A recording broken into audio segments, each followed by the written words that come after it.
Welcome back to the Next Mission podcast. I'm Alex Leonovich. Selling your home is one of the biggest financial transactions you'll ever make. Yet many homeowners make one critical mistake. They hire the first real estate agent who walks through their door. A great listing agent does much more than put a sign in your yard and upload photos to the MLS. They become your pricing strategist, your marketing director, negotiator, project manager, and trusted advisor throughout the process. Today's episode is designed to help you interview listing agents with confidence. Think of it this way. You're hiring someone to represent what is likely one of your largest financial assets. They should earn your business. Let's dive into 15 questions every home seller should ask before signing a listing agreement. Question 1. How many homes have you sold in my area? Real estate, as we've talked about many times in previous episodes, is hyper-local. An agent who knows your neighborhood understands pricing trends, buyer demographics, school districts, local competition, and what features buyers value most. Ask questions like, how many homes have you sold here? What is your average days on market? How close to your listing typically sell to the asking price, right? Local expertise can make a significant difference in both price and timing. All right, question 2. How will you determine my home's value? One of the biggest mistakes homeowners make is choosing the agent who suggests the highest listing price. A professional agent should adjust their pricing strategy using market data, not emotional. Ask to see comparable sales, active competition, pending sales, current market trends. What's the price per square foot? And what's the current supply and demand? Pricing correctly from the beginning often leads to stronger offers and a faster sale. And let me kind of explain, the current Central Florida market, specifically Tampa and St. Pete and those areas where I work. What we're seeing from the data from the first and second quarter of 2026 is when a house is valued or property is valued at market value, it sells very quickly, between 38 and 50 days on average. And so it is our responsibility as agents to show you that price. It's not a range, right? We should be able to get it down to within about $5,000. Not it's a $600 to $650, I think. No, there's a specific market value price. And what we see is you have an agent who comes in and is speaking to a buyer or a seller, and they're emotional. They've lived in the house a long time. They've invested a lot of money over time.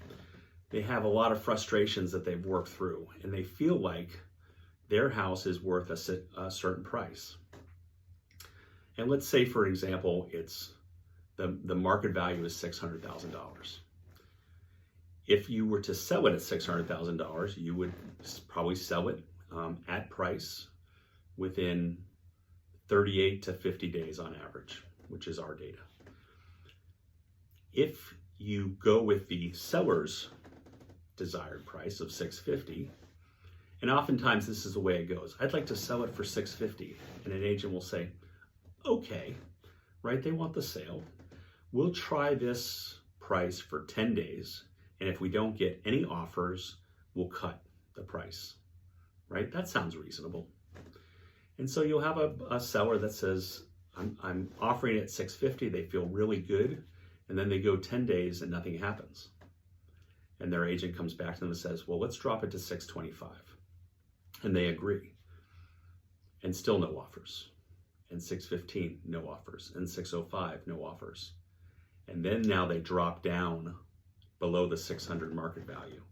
Because here in Central Florida, there's been a lot of people waiting and studying the market. They know what they're looking for. They know what it's worth, right? And they're willing to be patient because they've been waiting a year or 2 years. What's another couple months? So they see the house. They may like your house, but now they're waiting.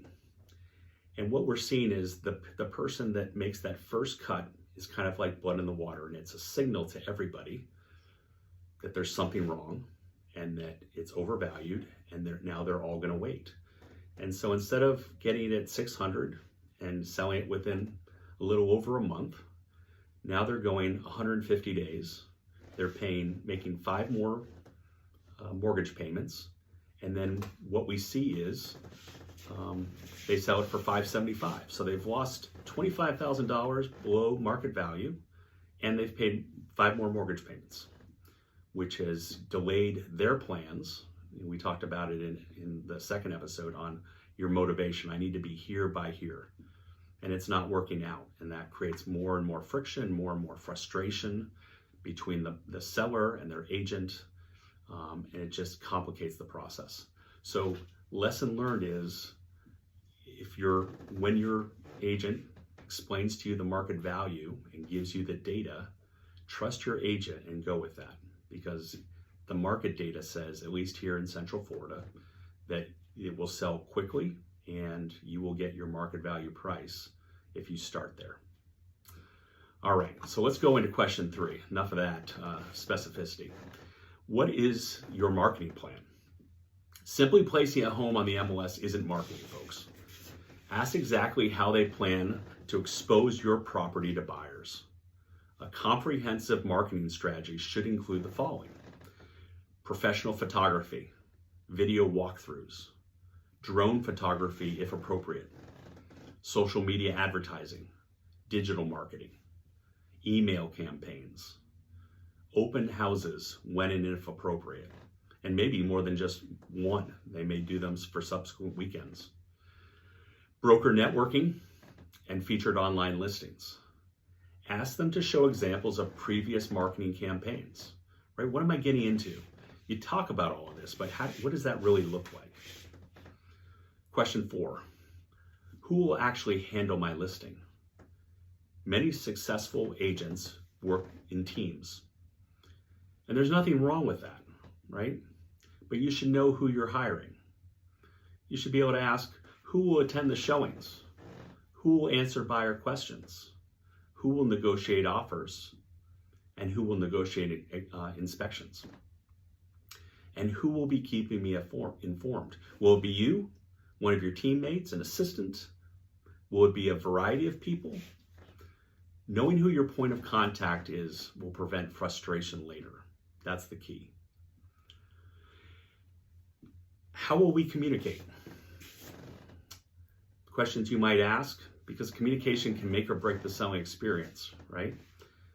How often will you communicate updates? Will you do weekly calls, email reports, text messages, or phone calls? And quite frankly, you should have some play in this, right? It's not just what your agent feels like doing, it's what will make you feel comfortable. Even when nothing's happening, sellers deserve regular updates. And silence often creates an unnecessary anxiety, and we've all been there.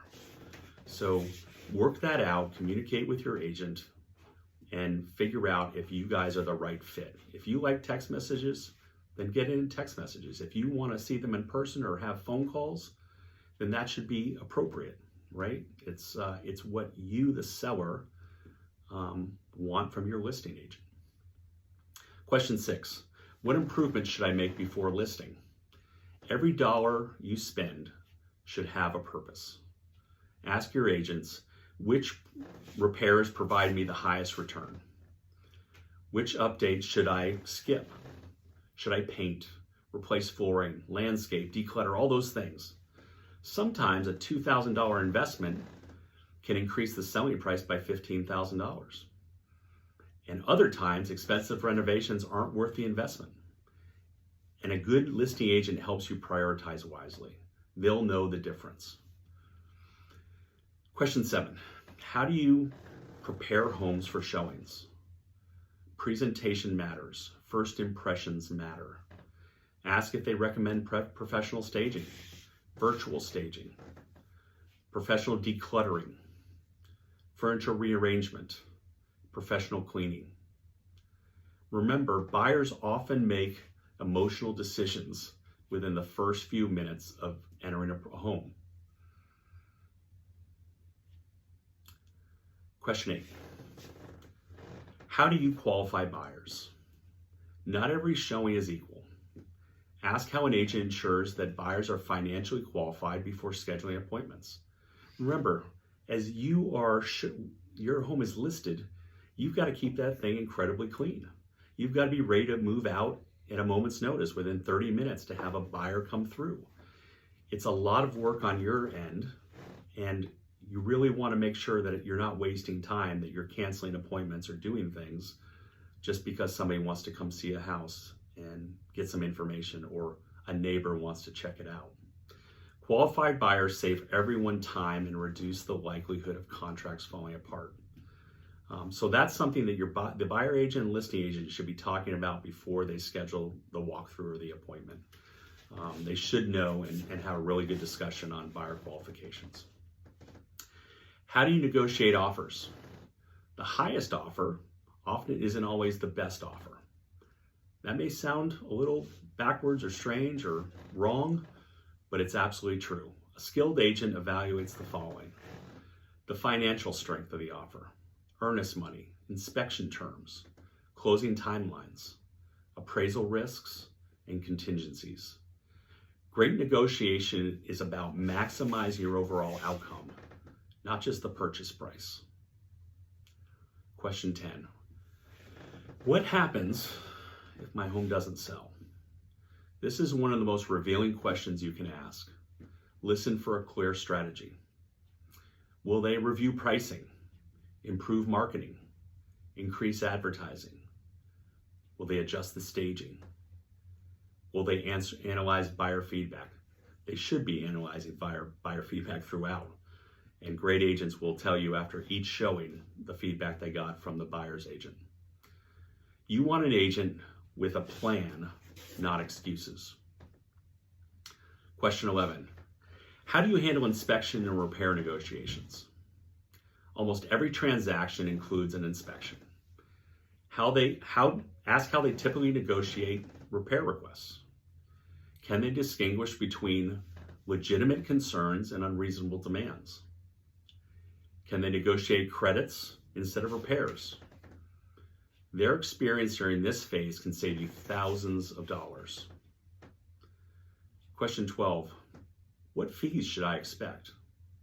Selling a home involves more than commission.